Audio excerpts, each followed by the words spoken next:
तुम्हारा सोचना क्या है इस बारे में कि हमारा देश बुरा है या हमारे देश के लोग अनपढ़ हैं? अगर मैं अपने पॉइंट ऑफ व्यू से बताऊं तो हमारा देश बुरा नहीं है, हमारा देश बहुत अच्छा देश है, बहुत अच्छा। हमारा देश किसी सुपर पावर से कम नहीं है जो इतनी ज़्यादा मुसीबतें झेल रहा है पिछले कई 100 सालों से नहीं, 1000 सालों से, और तब भी इस टाइम पे भी दुनिया में इतनी मजबूती से खड़ा है। हमारा देश बुरा नहीं है, बुरा है हमारे देश के लोग। लोगों में भी कौन? हमारे देश के पॉलिटिशियंस।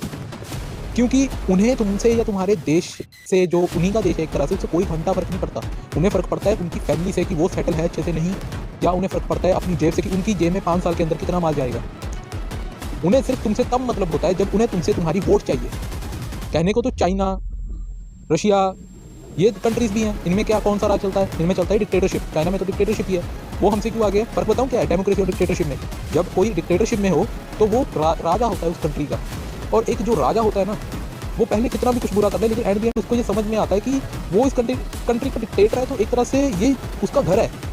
अगर उसकी कंट्री कमज़ोर दिखेगी, बुरी दिखेगी, तो वो कमज़ोर और बुरा दिखेगा। लेकिन एक मंत्री का क्या होता है ना, जो डेमोक्रेसी होती है, जैसे कि वोटों से राज्य लेकर आना, और स्पेशली इंडिया जैसे देश में जहाँ पर इतनी अनपढ़ता है, इतनी ज़्यादा पढ़े लिख कर भी लोग अनपढ़ हैं, क्योंकि दिमागी अनपढ़ता कभी नहीं जाती। धर्म के नाम पर इनको अंधभक्ति सूझती है।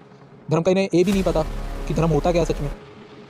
जातिवाद पर इतना हमारे देश में बंटवारा हो रखा है, और हमारी पॉपुलेशन इतनी है, लेकिन जो सच में एजुकेटेड लोग हैं उनकी गिनती तो कुछ चुनिंदा लोगों में की जाएगी। तो फ़र्क क्या होता है कि जो डिक्टेटर होता है ना, वो ये सोचता है कि अगर उसकी कंट्री गरीब दिखेगी, उसकी कंट्री कमज़ोर दिखेगी, तो ये सीधा उसकी जो उसका व्यक्तित्व है उस पर असर होगा, वो कमज़ोर और गरीब दिखेगा। लेकिन एक मंत्री का क्या है ना, हर 5 साल बाद बदल जाएगा या 10 साल बाद, और कुछ तो 15 साल भी टिक रहे हैं अब।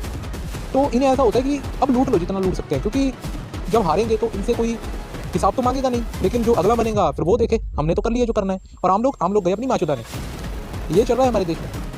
और मुझे सीरियसली इतना बुरा लगता है ना कि इंडिया इतनी ज़्यादा पोटेंशियल रखता है, हमारे देश में इतने लोग हैं, अगर इन्हें सही से एजुकेट किया जाए, इन्हें धर्म और अंधभक्ति में फ़र्क बताया जाए, इन्हें बताया जाए कि जातिवाद वगैरह कुछ नहीं होता, सब एक समान है, बस अमीरी गरीबी का फ़र्क है हमारे स्टैंडर्ड्स में, और कोई नहीं। और वो भी खत्म हो सकता है अगर हमारे देश में रियल एजुकेशन लाई जाए, लेकिन नहीं, क्योंकि अगर हम रियल टॉपिक पर हमारे मंत्री बात करने लग जाएँ तो आम जनता को ये समझ में आ जाएगा कि उनके साथ कितना बड़ा स्कैम हो रहा है धर्म के नाम पर और टेक्नोलॉजी के नाम पर। टेक्नोलॉजी के नाम पर तो क्या ही बोले, अब वो तो आपको दिख ही रहा है क्या हो रहा है दुनिया में, और हमारे देश में कितना बड़ा फ़र्क चल रहा है, बहुत बड़ा।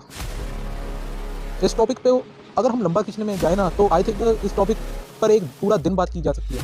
लेकिन मैं शॉर्ट में ये समझाना चाहता हूँ कि थोड़ा अपने दिमाग को एजुकेट करो। अकेला डिग्री पाने से या पढ़ने से तुम एजुकेट नहीं होगे। जब तक तुम किसी चीज़ को समझ में नहीं आ सकते, तुम दुनिया को नहीं समझ सकते, तुम जियोपॉलिटिक्स को नहीं समझ सकते, तुम देश के बारे में नहीं समझ सकते, तब तक तुम पढ़े लिखे नहीं गिने जाओगे। तुम्हें सही और गलत में फ़र्क पता होना चाहिए, उसके बाद तुम गिने जाओगे कि तुम सच में पढ़े लिखे हो।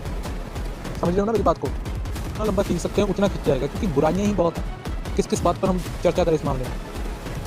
हमारे देश में अगर देखा जाए तो बहुत मेजॉरिटी ऑफ लोग गरीबी रेखा से नीचे ही है, क्योंकि सबके सभी गरीब हैं। और कह दिया ये जाता है कि हमारा देश गरीब है।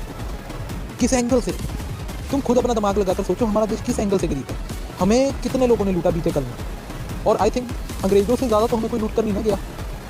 इतना ज़्यादा हमें लूट कर गए वो, उसके बाद भी हम यहाँ तक पहुँच गए। यहाँ तक इस टाइम भी हम दुनिया में अपनी एक पहचान बनाने में कुछ हद तक कामयाब हुए हैं।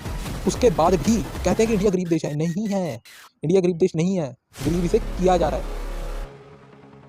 मैं ये नहीं कह रहा कि हमारे देश में डिक्टेटरशिप की ज़रूरत है, लेकिन हमारे देश का तब तक कुछ नहीं हो सकता जब तक कोई ऐसा इंसान इस देश की गद्दी पर ना बैठे जो इस देश को अपना घर समझे, और इस देश के हर एक व्यक्ति को वो अपना फैमिली का मेंबर समझे, इस देश के बूढ़ों को वो अपना माँ बाप समझे, और इस देश के बच्चों को अपना बच्चा समझे। तब तक कुछ नहीं हो सकता इस देश का। जिस देश में रेप करने वाले बच रहे हैं सिर्फ इस कारण से कि उनका पॉलिटिकली बैकग्राउंड स्ट्रॉन्ग है, तो तुम समझ लो यार, पॉलिटिशियंस खुद कैसे होंगे।